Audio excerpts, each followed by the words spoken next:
Hey people, so we're coming to you from Kingston, Jamaica. We got here Wagwan. Wagwan.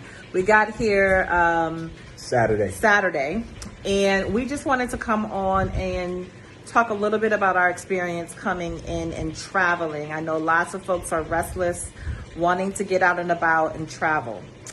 So we started off in New Orleans, and you want to talk about what happened next? New Orleans to Miami and Miami to Montego Bay. When we arrived in Jamaica, I think there was a little bit of a backlog because 3 planes landed at the same time. But as you exited the plane, they had everyone lined up. You had medical personnel in masks and face shields, full PPE, taking temperatures, escorting people to the bathroom as they knew it may be a little bit of a wait, so they were pulling people out of line, which was very thoughtful. But as you kind of moved through the line and they were taking your temperature, you kind of started to see the assessment process of what was happening.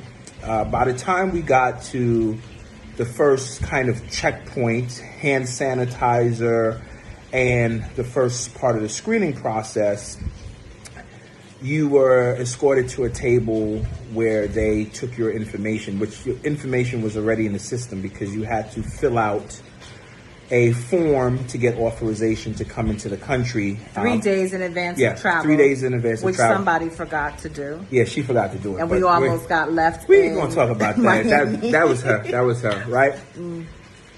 So after that, they pulled up your information in the system, verified all of your information, kind of did a reiteration of what was on the document, kind of let you know what the procedures were in terms of quarantining when entering in the country. So then they informed us, or asked us, basically, informed us, do you understand you will be getting a corona test today before you leave the airport?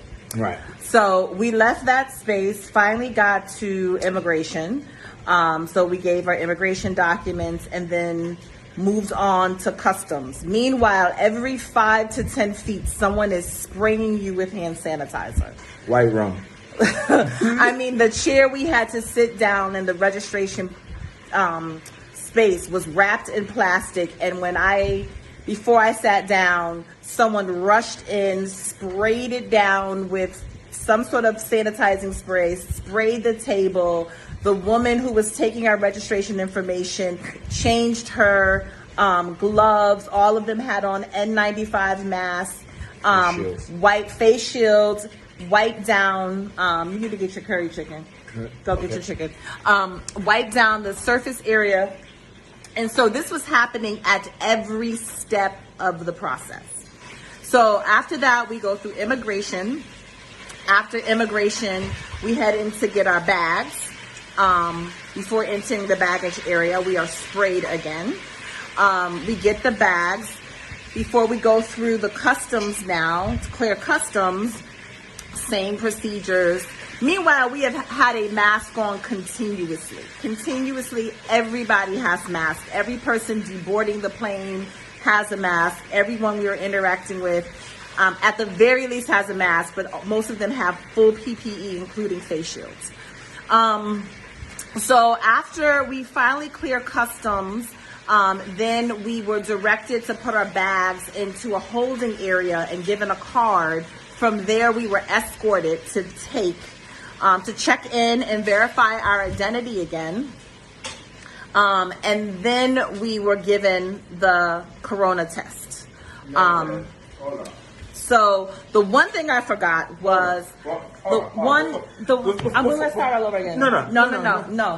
Before we got to the bags though, after we left immigration and they verified our information, identified our test kits, then they sent us to an area where you had to download the app. So there was an entire app that we had to download with a message from the Prime Minister. And she's going to tell you about the app because she loves the app. But this app is where you see a dashboard of all the cases in Jamaica, parish by parish, how many people are sick, how many people have died, active cases, recovery cases. And this is also where you check in on a daily basis while here. So they're tracking you, but also collecting data so that they know what's going on. But not only that they know what's going on, you know what's going on. So that was very, very impressive to get that app. So once we got that app, got our bags, went through customs, then we had to go through another checkpoint. So I think right now we're at 6. Off the plane temperature, first checkpoint into the screening area, then the next checkpoint into immigration, after immigration into baggage claim, after baggage claim into the app, after the app to actually get the bags, and then after the bags to go through immigration. So yeah, we're about 6 or 7, right? So then we enter into this next line, we go outside, they take our bags, store them, and then we had to go to this other line where we had now downloaded the app. We had been sanitized about 6 times, and we were given these documents to show that we had gone through these procedures and that all of the paperwork matched from when we signed up online to what we confirmed to when we were on the ground. For that information being matched up with test kits for each of us for 2 corona tests, 1 nasal and 1 mouth swab. So then now we finally, after all of that, then we get to the doctors who are on the outside of the airport, who then take intense on the outside of the airport. Nasal swab, and then a oral swab. And then, only then were we then given additional paperwork that we can then come back to get our bags to then leave the airport. Now, tell her what happens after you leave the airport. When I go check on my curry chicken that I'm cooking. So after that, I mean, it's been amazing. So we actually flew into Montego Bay, even though we're staying in Kingston. And so someone had to come pick us up, which meant we had to travel.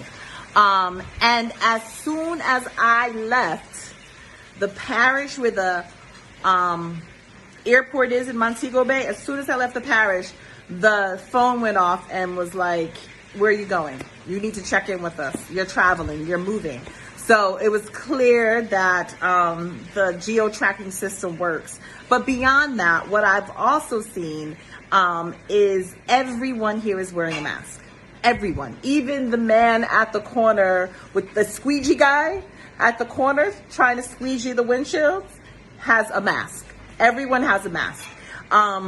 If you've ever been here to Kingston, you know sometimes you have to go past a guard to go into a parking lot for a store. Those guards have on masks. You have to pull up. Usually they give you a ticket so that you can enter, and then you have to use that ticket to leave. They have thermometers. They take temperature checks to get into the parking lot for the store. When you get to the store, there's guards on the outside sanitizing you before you can enter a store, making sure you have on a mask, opening the door so you don't have to touch the door handle. And this has been our consistent experience, which is just night and day. And something we really wanted to come on and share, as we know a lot of folks are contemplating travel and is it safe? I will tell you the most unsafe part of our journey here was while we were in the United States. I have never felt safer about a situation. I know folks might have concerns around privacy, et cetera, and data and all of that. But if that meant that almost 150,000 people in the United States didn't have to die, I think I give up some privacy for a little while to ensure that folks will live through this pandemic. The other thing I really want to say about this is arrogance. This is arrogance. When the packet of information that we received from the Jamaican government, you can look on it and see a lot of it is World Health Organizational information that they white labeled for Jamaica, right? They put, Black people on it. They made it, adapted it for a Jamaican audience, but the back of it shows the information came from the World Health Organization. So just like Jamaica took the test from the World Health Organization, they also took materials, they took guidelines, they took protocols and put those things in place. And that's exactly why you see them having 10 deaths. And so what's ironic to me is we talk about Jamaica as a third world country. when first world America is on track to seeing hundreds of thousands of Americans dying from arrogance, So let me put that into perspective for you. I was born in Jamaica. I grew up in the U.S. and in about 2007, I came back to the Caribbean to work in several islands. The first island I worked in was St. Kitts and Nevis. Population, 40,000 people. That means the entire island in St. Kitts and Nevis would be dead twice over, 3 times over, based on the count in the U.S. Barbados, I've lived there for 2.5 years as well. That country has about 350,000. That means half the population of Barbados would be dead right now, based on the numbers in the U.S. St. Lucia has, I think, either 75 or 150,000. All of St. Lucia would be dead. So we're talking about entire countries worth of people have died in the U.S. We have not seen this. So prior to coming to Jamaica, we had to take our kids down to Florida to their grandmother. So we live in New Orleans and we're traveling. So as we traveled through Mississippi, Alabama, Florida, and we had to stop, I thought I was in the Twilight Zone because it was like nothing had ever happened. No one was wearing masks, people were out. Everyone was just like, okay, great, you know. And so it's very sobering to come home, and I'm very proud to kind of see how our government, the Jamaican government, is handling this. And as Takima said, you know, nothing about their response has been, quote unquote, third world or developing nation. It's been a first world effort. And if we had even half the intentionality of what they had, I mean, think about what happened when our American citizens were coming back to the US and just stuck in the airport. Nothing was done to kind of see where they were at, how to screen them, how to properly figure out where they're going and if they were infected. It's just a shame. It's just a shame. So anyway, we recorded this because we want this to be shared, especially amongst Black folks. Don't let folks tell you that our countries are inferior. We are the most intelligent people, and this is an example of putting Black intelligence to work to make sure Black people live and thrive. So just want to share this. Please share this, especially those of you who are considering travel. I recommend you find out if you want to travel, if they have things like this in place. I feel 1,000 times safer being here.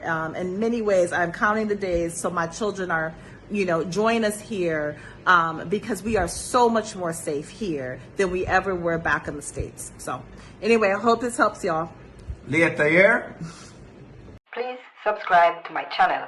Also hit the notification bell for the latest news and reviews.